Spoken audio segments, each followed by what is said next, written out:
Hi, I'm Susan Beyer, and this is Fun with Research. Thank you for joining me.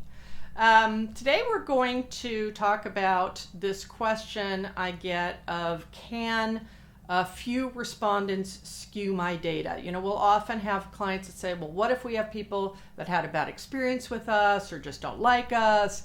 And then, you know, our data is going to be skewed by those folks. Is it possible for a small number of respondents to skew your data? And the answer is yes, it is possible.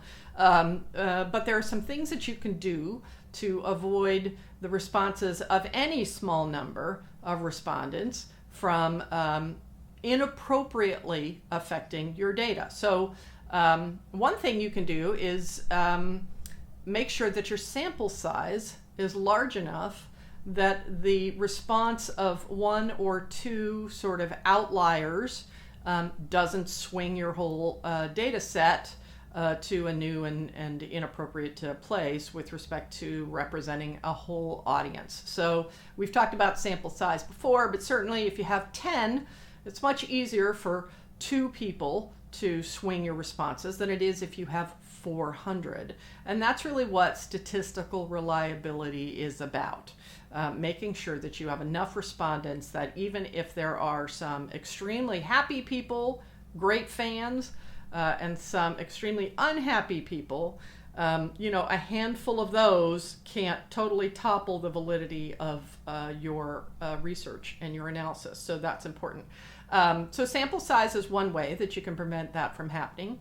Data cleaning is a way that you can prevent responses that are just no good, not negative or positive, but just poor quality overall, from muddying up your data. So you can see if people are speeding through your survey and not really paying attention, if they are just sort of patterning, like picking 5s on all of your rating questions, or, you know, drawing Christmas trees or something like that, or providing gobbledygook in your open-ended responses. Those kinds of things can suggest poor quality data. We have a video on that if you want to look at data cleaning options.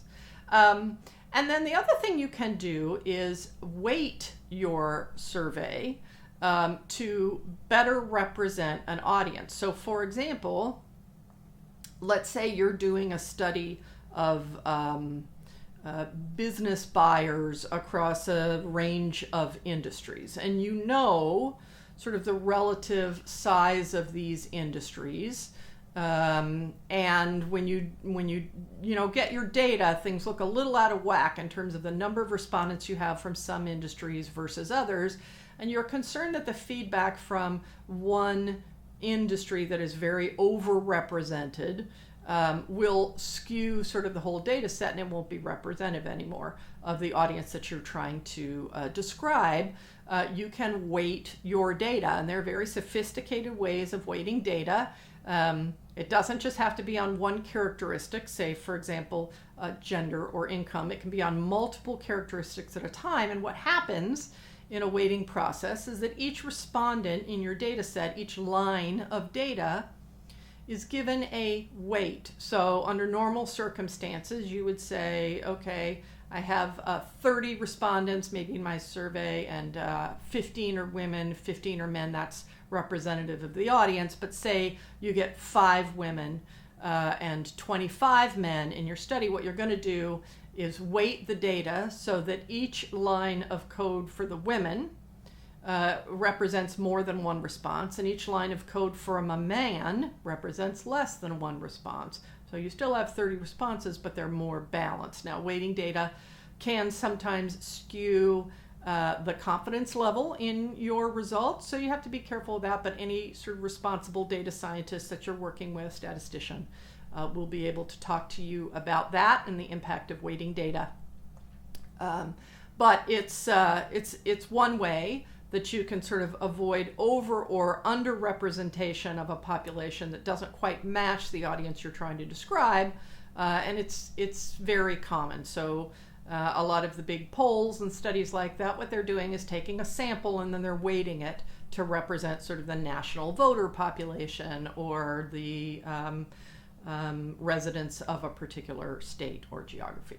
So can a respondent or two that's out of whack skew your data? Yes, but there are many things you can do to avoid that happening. So that's the good news.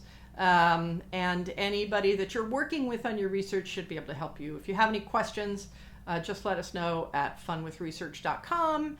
And we're back every Friday with a new video. I appreciate you joining me today. Bye.